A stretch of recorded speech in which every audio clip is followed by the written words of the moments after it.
ராகுல் காந்தியின் திருவுருவ பொம்மை எரிப்பு சம்பவத்தில் ராகுல் காந்திக்கு அவமதிப்பை ஏற்படுத்திய பாஜகவினரின் செயலை வேடிக்கை பார்த்து கொண்டிருந்த புதுவை போலீசாருக்கு காங்கிரஸ் கட்சி சார்பில் கண்டனங்கள் எழுந்துள்ளது.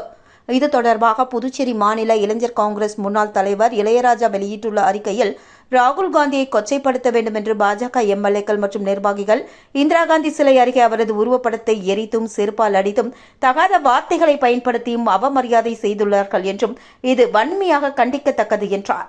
மேலும் இந்த சம்பவத்தை காவல்துறை அதிகாரிகள் மற்றும் காவலர்கள் கைகட்டி நின்று கொண்டு வேடிக்கை பார்த்துக் கொண்டிருக்கிறார்கள் என்றும், இந்திய நாட்டின் ஒரு தலைவருக்கே இப்படிப்பட்ட நிலை என்றால் பொதுமக்களின் நிலைமை என்னவென்று சற்று சிந்தித்து பார்க்க வேண்டும் என்றார்.